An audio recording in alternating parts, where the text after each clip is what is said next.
welcome to the Great Detectives of Old Time Radio. From Boise, Idaho, this is your host, Adam Graham. If you have a comment, email it to me, box13@greatdetectives.net. Follow us on Twitter at Radio Detectives, and become one of our friends on Facebook, facebook.com/Radio Detectives. Well, before we do get started, I do want to thank Doc Corbin so much for his support. He's a Patreon sponsor at our Detective Sergeant level, which is $7 or 14 cents or more per month. You can become an ongoing supporter of the program at patreon.greatdetectives.net. And remember, if we get to $600 in support, we will do a special summer series. You can also support the show on a one-time basis at support.greatdetectives.net. Well, now it's time for today's episode of The Avenger. The original air date, January the 10th, 1946. And the title, The Wingate Heirs.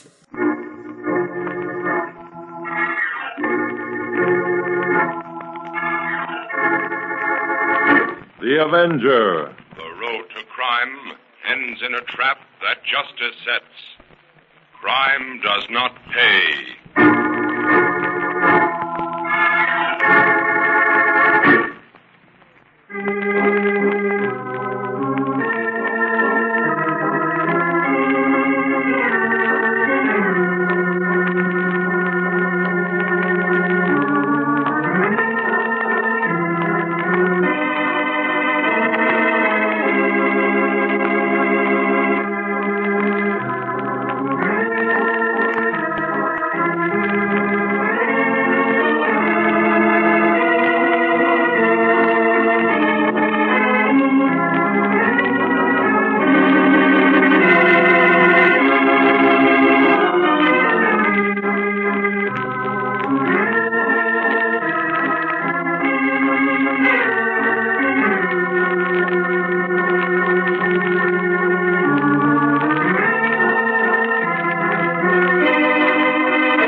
The Avenger, sworn enemy of evil, is actually Jim Brandon, a famous biochemist.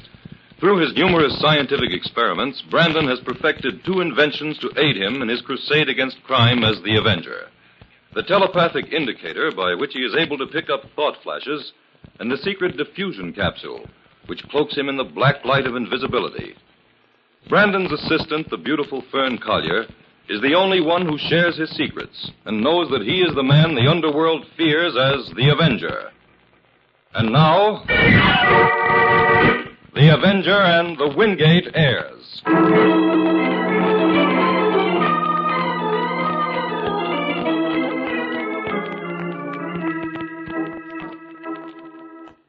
Now, listen here, Royce. I may be old, but I'm not exactly blind. It's time some drastic steps were taken around here. Take it easy, Captain Wingate. You mustn't allow yourself to get so excited. Keep quiet, Rice. I brought you down here to read the Riot Act. Nothing's going to stop me. I'm not taken in by your sanctimonious airs and pretended concern for me. You've been my lawyer for 30 years. But I discovered you'd never been my friend. Now, really, Captain, that's unfair. You're like all the others, Royce. Just waiting for me to die. Captain Wingate. Don't bother trying to deny it. I know you've been using my holdings to put through deals I never authorized. That's as good as stealing, Royce. And by the great horn spoon, I'm going to make you pay for it. Captain Wingate, listen. You listen. I want you to bring my will over here in the morning. I'm cutting you out of it, along with those 4 good-for-nothing nephews of mine. I'll leave every penny to the Seamen's Charity. Captain Wingate, as your will stands, it's very eccentric insofar as your nephews are concerned. You're making them sweat for every dollar as it is. Now, why not? Do as I tell you, Royce. Have that will here first thing in the morning. I'm going to send all you vultures packing.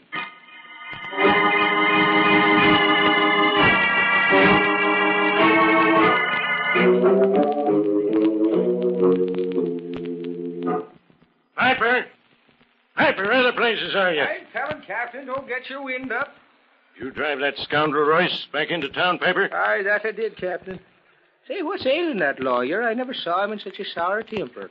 Well, maybe you won't be so chippy yourself when you hear what I got to say. Well, you got the storm signals up again, Captain. How long you been living here at Wingate Manor, Piper? 15 years. Come next month, Captain. And all that time, I've paid you a good salary for doing next to nothing, haven't I? Well, now, wait a minute. But my sentiment has its limits, Piper. Just because we sailed the seas together when we were young is no reason why I should let you cheat me, is it? What are you getting at, Captain? This, Piper.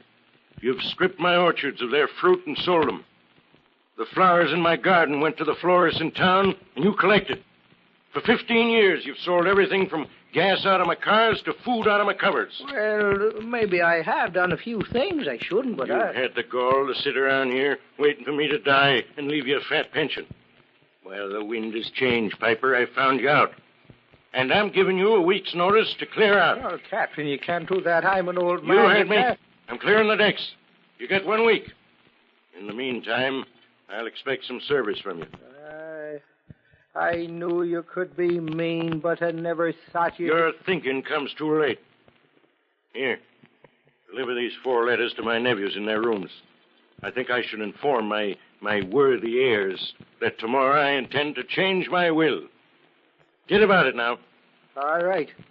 I'll deliver these letters, and I'll tell your nephews that the devil has possessed you. My heirs. The Wingate heirs. 4 lazy parasites sitting around waiting for an old man to die. I'll show 'em. Joe, the engineer who never builds. Tom, the doctor who never had a patient. Ralph and Oliver, the wastrels.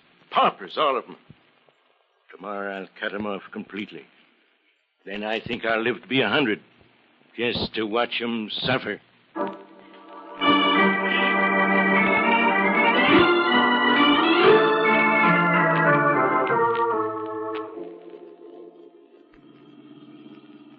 Turn left here, Jim. That's Wingate Manor at the top of the hill. This looks like a magnificent estate, Inspector. It is, but if these rich old codgers have to jump out of their windows, I wish they wouldn't take 3 o'clock in the morning to do it. Well, it shouldn't take very long.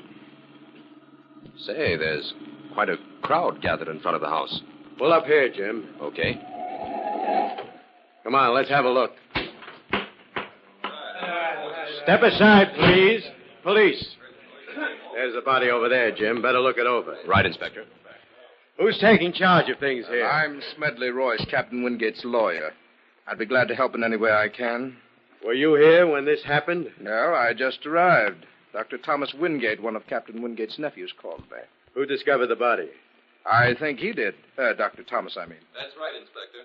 I'm Tom Wingate. My room faces this side courtyard. I heard the noise and came running, but Uncle was dead before we reached him. We? Yes, my 3 cousins, Joe, Ralph, and Oliver. We all got out here at about the same time. I see. Where was your uncle when he jumped? In his study on the 3rd floor, just above here. Oh, Inspector. Yes. Wingate seems to have died instantly. Okay, Jim. My men will be here in a minute. In the meantime, let's have a look at the study upstairs. Would you mind coming along, Royce? Not at all.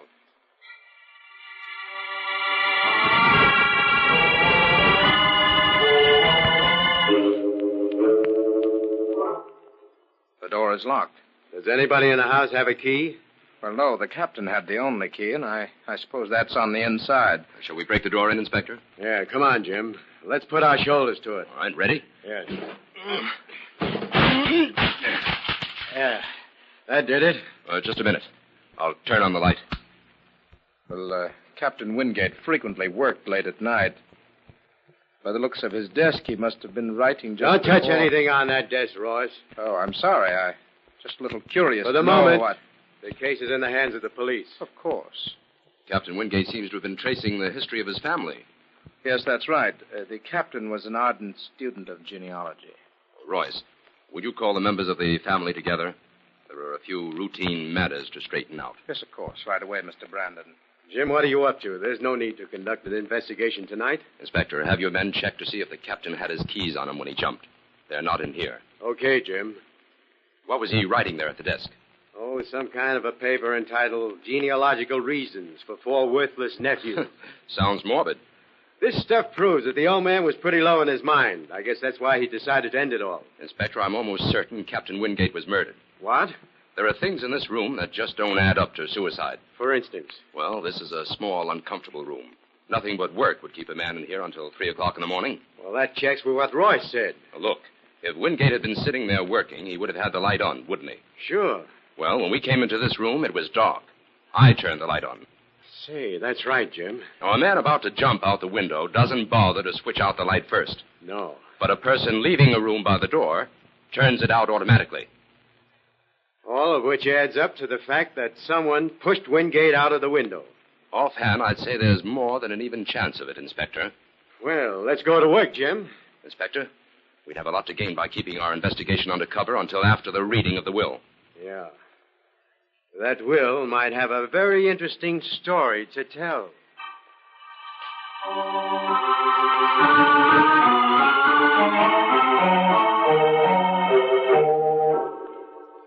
After the deduction of these personal bequests to the above mentioned for services rendered, I bequeath the rest of my estate to my 4 nephews. Well, that's what we've been waiting for, I should say. Just a moment. I haven't finished. There's several conditions.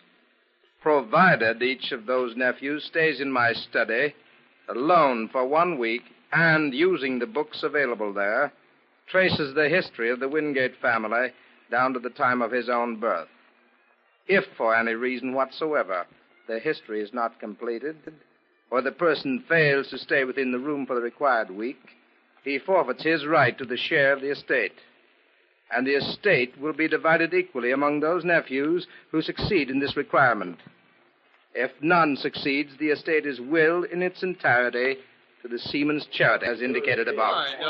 Well, Jim, that last clause certainly threw a bombshell into this little gathering. I think that's exactly what it was meant to do, Fern. Oh, Captain Wingate certainly had it in for those nephews of his. Mr. Royce, just a moment, please. Quiet, please. Joseph Wingate has the floor. Thank you. I'd like to ask a question, Mr. Royce. Go right ahead. Would it be possible, provided we 4 Wingate nephews are in agreement, to divide the estate equally among us without regard to that last eccentric provision? I'm afraid not, Joseph. I understand your position, but according to the law, this will must be carried out to the letter. Well, we might as well get started on it then.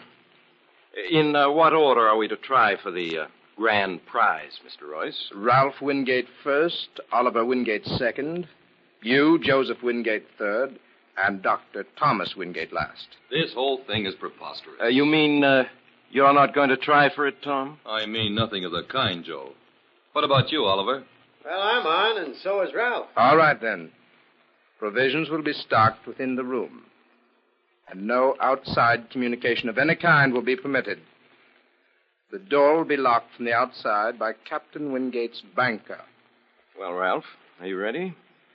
Let's see how you can take a week of solitary confinement.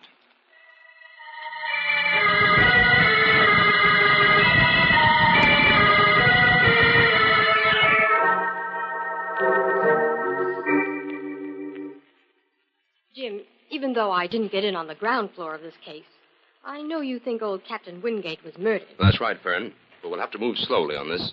There are 6 suspects. 6? How do you figure that, Jim? The 4 nephews, Royce the lawyer, and Piper the servant. Every one of them had something to gain by Captain Wingate's death on that particular night. Why that particular night? Because Wingate planned to change his will the following morning and cut every one of them off without a cent. How did you find that out, Jim? Wingate had drawn up a rough draft of the changes he intended to make. Those papers were found in his coat pocket after his death. 6 suspects. Which one do we go to work on first? All of them.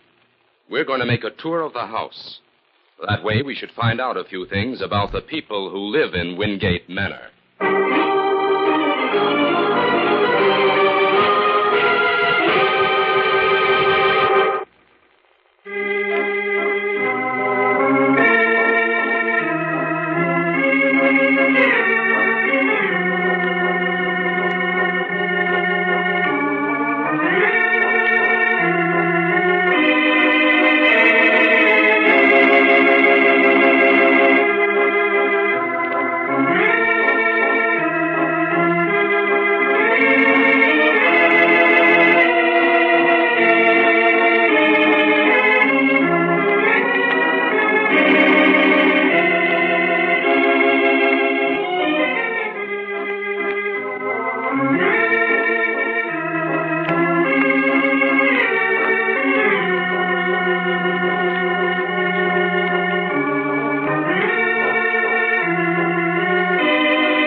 to the Avenger and the Wingate Heirs.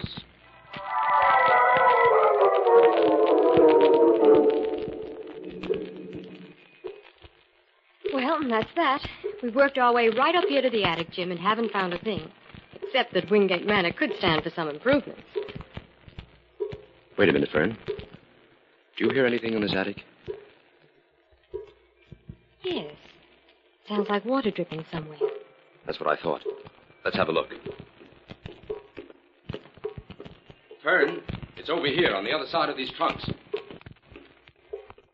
Oh, it's only a leaking faucet. At one time, they must have intended to finish this attic for living quarters. No.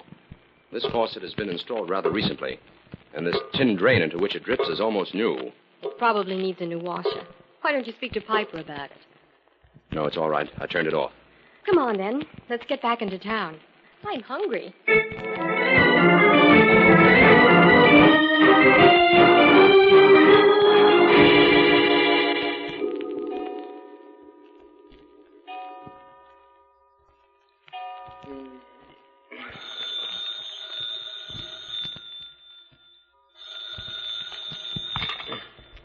Hello? Jim, I hate to get you up like this again, but Ralph Wingate just jumped out of the window. Okay, Inspector. Pick me up on your way out there.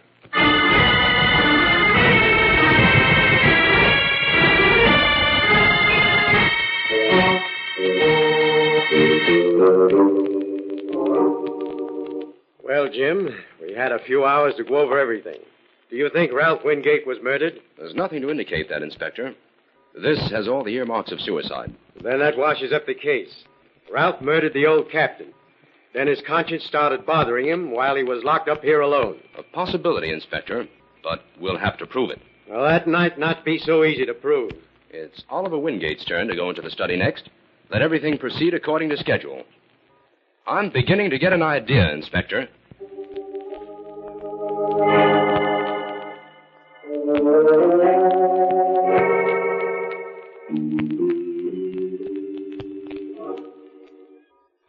Jim, this is the third night we've set up this net under that study window.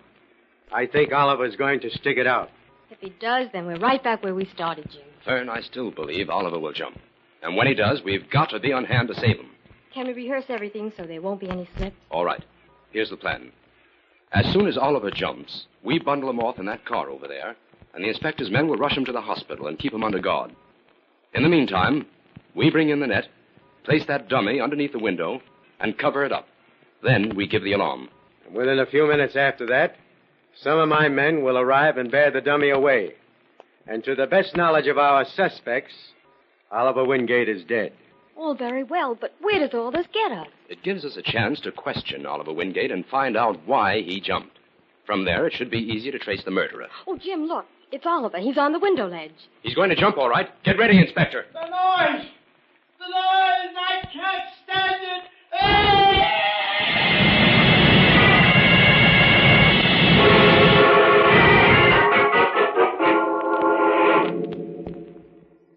This Wingate case certainly seems to have a jinx on it, Jim. Every clue we start to work on goes up in smoke. Yes, we've had some tough breaks, Fern. If things had worked out as planned, the case would be solved by now. Well, we had no way of knowing Oliver would crack up completely and not be able to tell us anything. We did find out one thing. Oliver had his ears stuffed with paper. He was trying to shut out that noise he screamed about as he was falling. Doctor says he'll probably be all right within a few weeks. Oh, we can't wait for that. In the meantime, it serves our purpose to let everyone here at Wingate Manor believe he's dead. Who's locked up in the study now, Jim? Joe, the engineer. I'm completely baffled. I don't know whom to suspect. There are still 4 suspects, Fern. Royce, Dr. Tom, Piper, and Joe. We can't overlook any of them. This case proves that too many motives are as bad as none at all. I'm going up to the attic. I want to do a little investigating. The attic again? What's so interesting up there, Jim? I'll let you know later, Fern. Right now, I want you to go downstairs and keep your eye on Piper and Dr. Tom. They had their heads together in the dining room when we came up here. Right, Jim.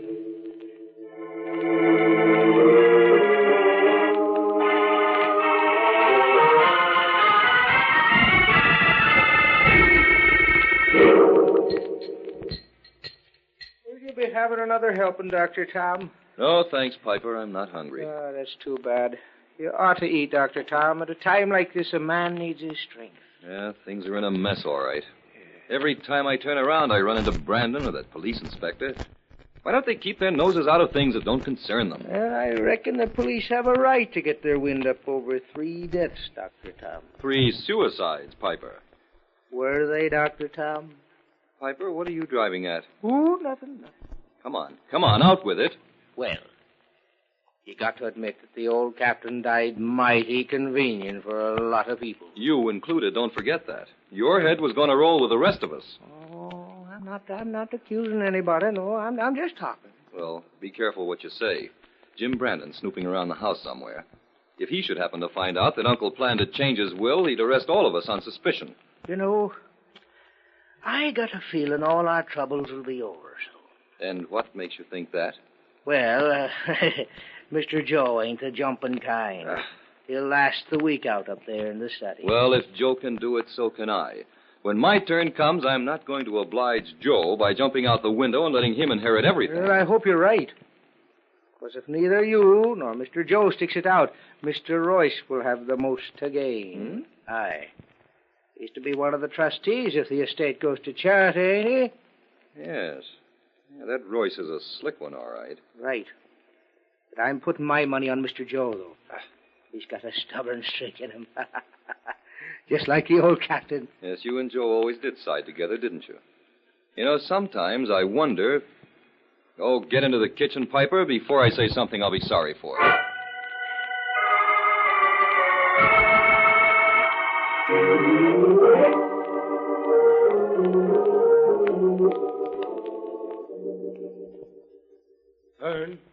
Fern, where are you? In here, Jim.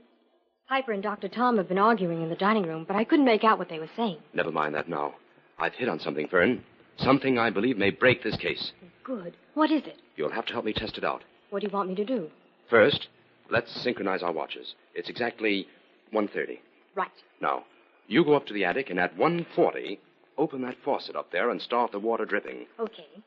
But that doesn't sound like a very important assignment. Believe me, it is, Fern. I'll explain later. Right now, I'm going into that study by way of the window as the Avenger.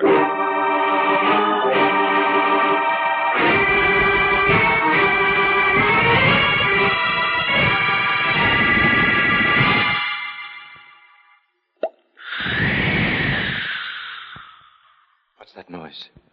Who's there at the window? That's strange. There's no one there. This place must be driving me batty. I'd better get hold of myself. I am hearing things. The water, I hear it dripping. That can't be. My mind is playing tricks on me. That's it, my mind. It's the sound of your conscience, Joseph Wingate. Who's in this room? Who spoke? The voice of justice, calling you to account, Joe. No, it's all in my mind. There's nobody here. The Avenger is here, Joe. The Avenger? Where are you? I'm here, but you can't see me. You're blinded by the crimes you have committed. Get out of this room. This is some trick to make me lose my inheritance. You've already lost that, Joe. No, I haven't. Nothing will drive me out of here. Then I will stay here with you. The dripping water and I will stay here to remind you of your crimes and wait for your confession. I confess nothing, and I never will. Listen to the water, Joe. Listen to it. No, let me alone. Ralph and Oliver listened to that dripping until it drove them mad. They're whispering to you now, Joe. Their voices accuse you. And the old captain calls out from his grave. No. Listen, Joe. Listen to what the dripping water says. No. Do you hear it? It keeps saying, murder, murder, murder, murder, murder. No, I won't confess. You stay here if you want. Let the dripping water drive you mad. The stakes are high, Avenger. And Joseph Wingate is playing this hand out.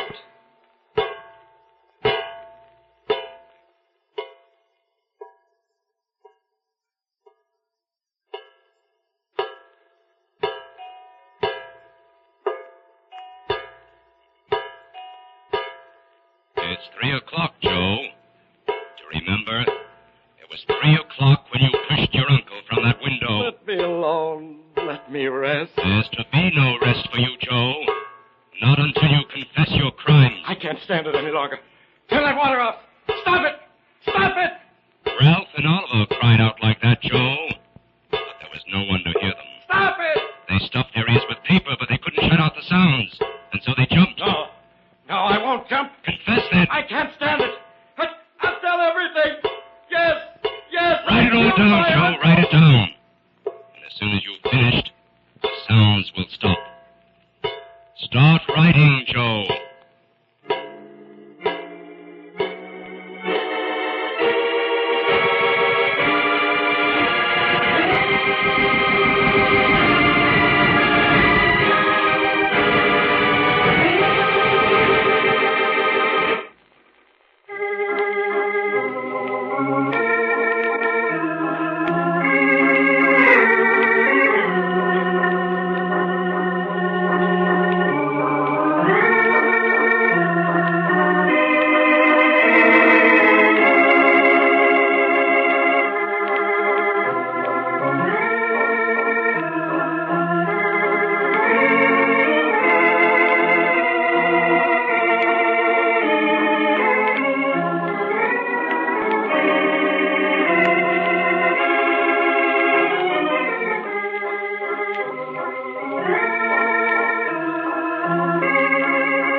That spot over there above the desk is where the sound came out, Inspector.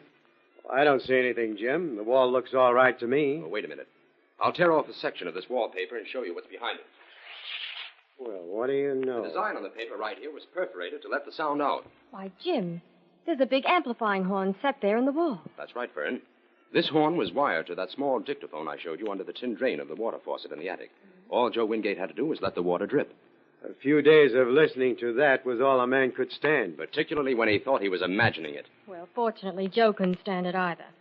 Jim, that's all the evidence we need to convict Joe Wingate of 2 murders, plus an attempt on the life of Oliver Wingate. But, Jim, Joe didn't use this device on old Captain Wingate, did he? I thought you said he pushed the captain out the window. Well, he did. The study door wasn't locked that night as the old captain sat here working. Here's what happened.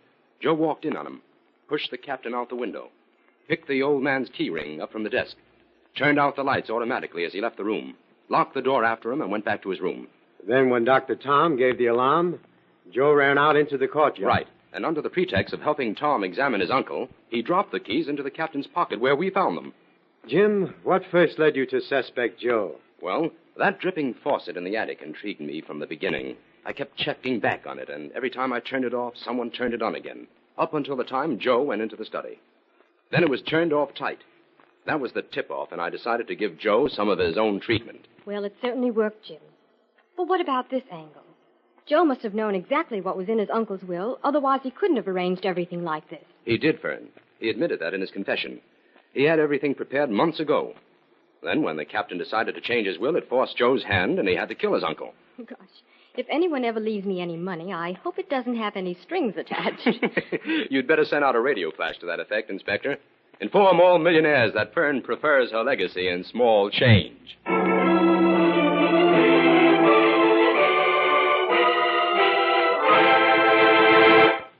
All characters, names, places, and plots used in the Avenger program are fictitious. Any similarity to persons living or dead is purely coincidental.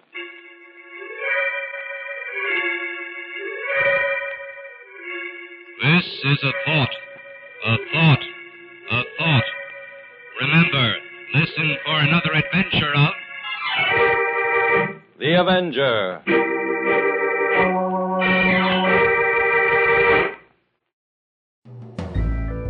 This is Andrea J. Graham, author of the Web Surfer series. Oh, and of Madam's Wife. You're listening to the Great Detectives of Old Time Radio.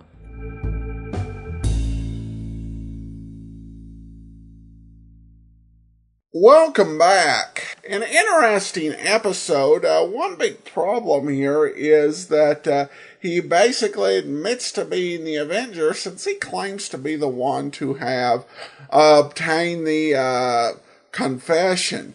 You also do have to wonder whether the other two nephews were just that greedy that they would stay in there till they got driven insane when they could have stood by the door and banged for help, or because it seems like the will was kind of in an odd way, because by locking them in, it makes it so they can't leave, as opposed to giving them the option to leave, but then them forfeiting the estate because the captain was, well, not a very nice person.